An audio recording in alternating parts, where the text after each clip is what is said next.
We have been going through the book of Matthew, looking at Jesus and his interactions with his disciples. What was he teaching to them?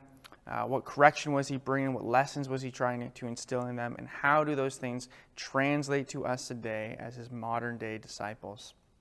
We find ourselves in Matthew chapter 25 today. But before we look at the text for today, we should talk about the context of where we are in the scripture, what is about to take place, because it really will help us with what we're about to read.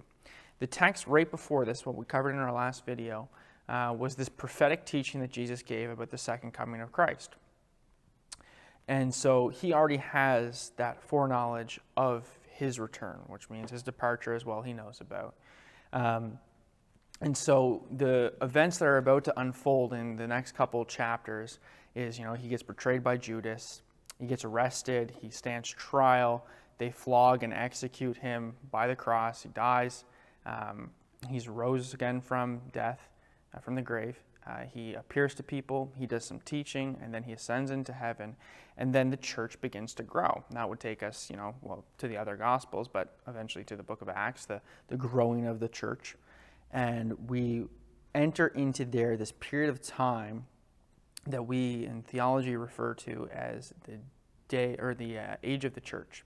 And that's where we currently are. We're in the age of the church.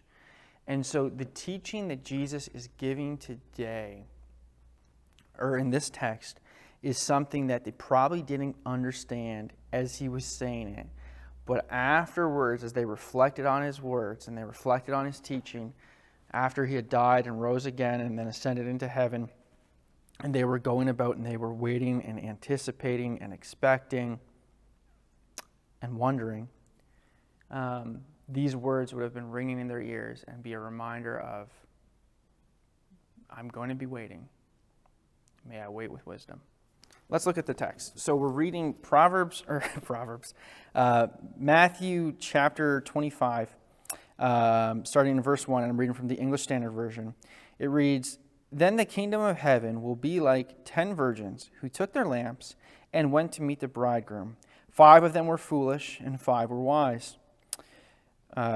For when the foolish took their lamps, they took no oil with them, but the wise took flasks of oil with their lamps.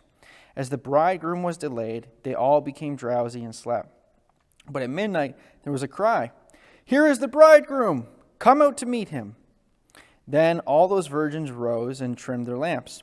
And the foolish said to the wise, 'Give us some of your oil, for our lamps are going out.'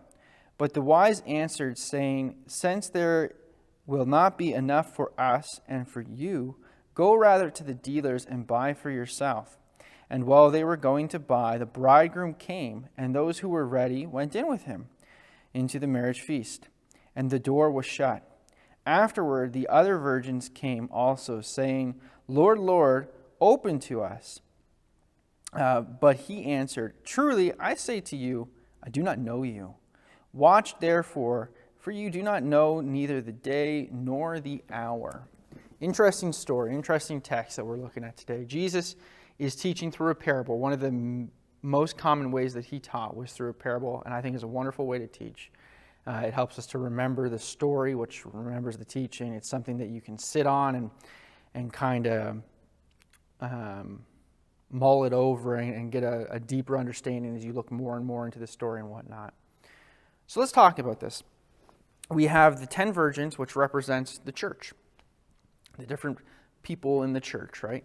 And they are waiting for the bridegroom. Now, if you're married, take a moment and just reflect on your wedding day, on what that looked like. It's very different for the groom and for the bride, what the wedding day looked like. My bride, my wife, she had someone come and professionally do her hair, and she had another person come and do her makeup, and then they took all morning or whatever getting ready and all this stuff.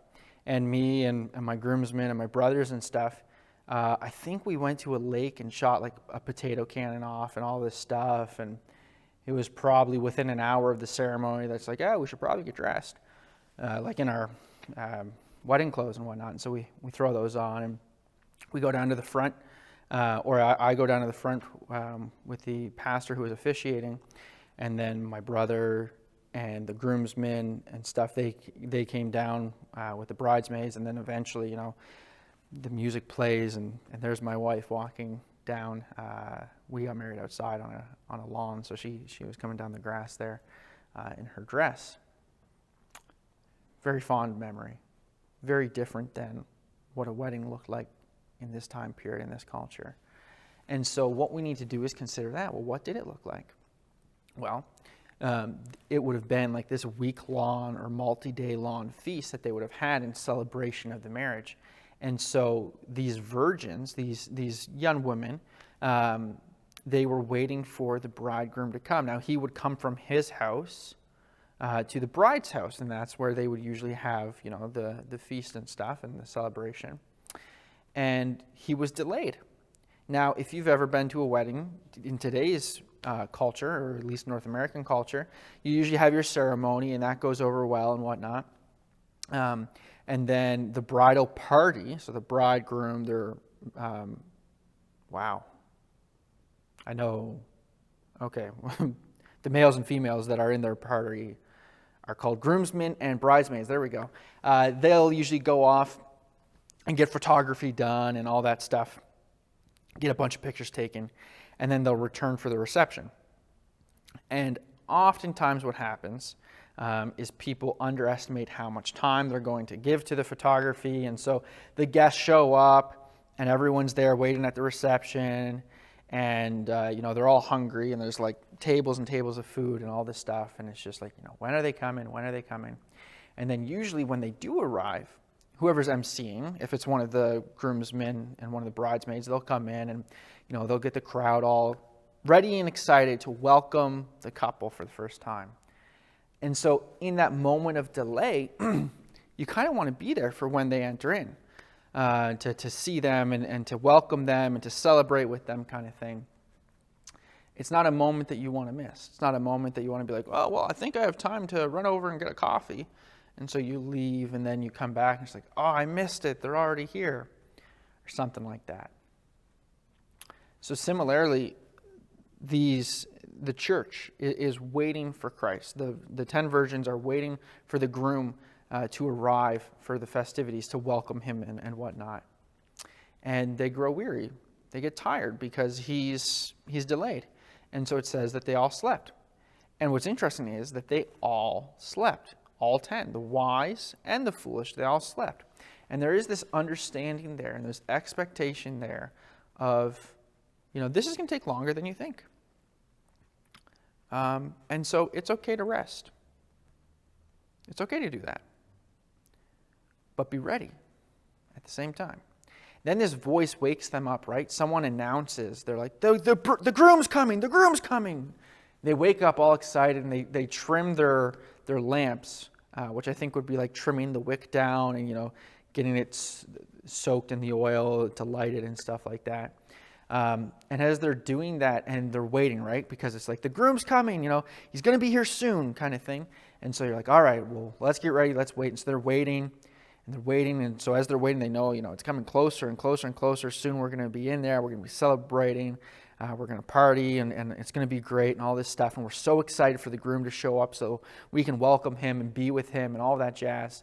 And the foolish ones, lamps start to go out. They start to flicker. They start to dim down a little bit. And they're realizing that they don't have any oil to put into the reserve. They weren't ready. They weren't ready to wait. They weren't ready for that. They wanted to be part of the festivities, but they weren't really having their eyes on Christ. They weren't really excited about him and ready to welcome him and prepared to wait for him. So they say to the wise ones, and they say, give us some of your oil. Ours is going out. And the wise respond, if we give you some of ours, we won't be able to have enough for ourselves. What is this? What are we talking about here? There's people who are in the church who are not of God. And their hope, whether they realize it or not, their hope is that their association with the church, their connection with the church, like they're sitting in the pew kind of thing, their attendance record or their giving record or whatever it might be, will be enough to get them into the party. But really, that's what they're there for. It's kind of like the people who are Christians, and I do put that in, the sarcastic air commas there, but are in the church, and their reasoning is because they don't want to go to hell, they just want to go to heaven. It has very little to do with the fact that they want to be with Christ, that they want to be right with God, that they want to be in His presence, that they want to bring glory to His name, that they love Him.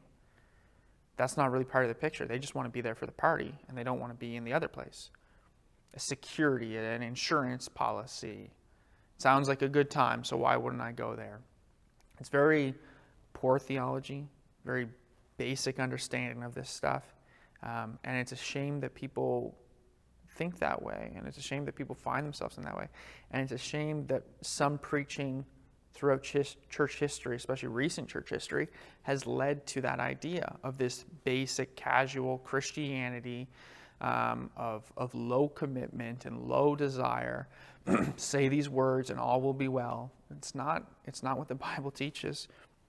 So they're hoping that their association will get them into the door. But it doesn't. It doesn't work that way. You can't transfer. Even Paul, right? When Paul was writing, he talked about how he wished that he himself could damn himself or curse himself, that they might earn, that they might take on his salvation. It's kind of this idea of someone's sick. I wish I could give you my health and take on your sickness, but you can't.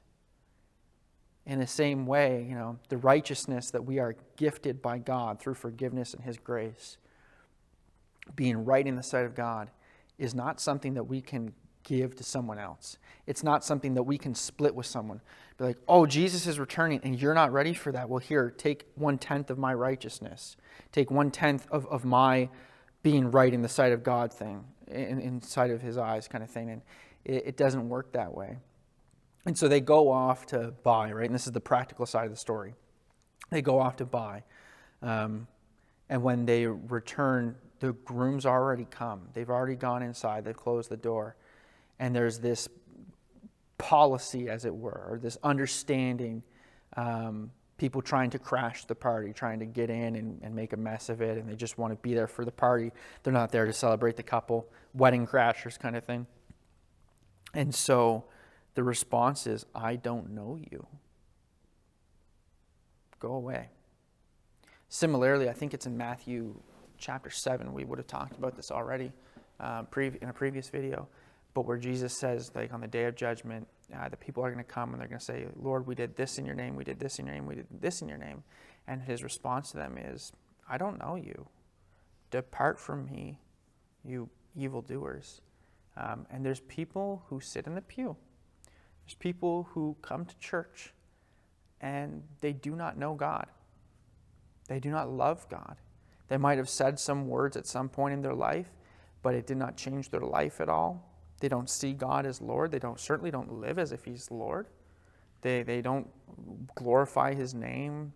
They're not submitted to Him. They're not repentant of their sin. There's no change in their life. And they're there in the crowd thinking, I'll get in because I'm here. I'm with these people. It doesn't work that way. It's not an event that you can sneak into, right? It's not like you can trick the doorman and get through kind of thing. It's not how it works. And so He makes this statement, watch therefore, for you know neither the day nor the hour. And what does that mean? Is to be prepared. To be faithful to God, to understand that we don't know when He's coming back. It could be at this very moment. Okay, it wasn't. It could be later. It could be before this video gets published, or it could be in 100 years, or in 1,000 years. But we are to live faithfully, glorifying His name with the hope, anticipation, and expectation that He is returning, and to be ready for it, because we want to be with Him, because that is the greatest thing, the greatest event, the greatest relationship, the greatest union that we could be a part of. And that the reason why we are waiting, of why we are faithful, is because we are excited and we are in love with Christ and we want to be in that union with him. We're genuine about that. I would encourage you, and I do this often in my preaching, this phrase of take inventory of your life, to look at your life, to look at how you're living. Ask yourself, am I committed to God? Am I faithful to God? Am I excited about God? Is my Christianity based in that, in a love, dedication, excitement, adoration, and just this love of God? Is that what it is? When you think about God and worshiping him, is it because he is worthy of all glory, honor, and praise? Or is it you just want to be at the party? Is it something else? Take inventory of your life. Which one are you? Are you the fool or are you the wise one? Are you prepared to wait? And are you excited when he arrives? Not for the party, but because he's arrived. I hope that's an encouragement to you today. And I hope that you do honor God in all that you do.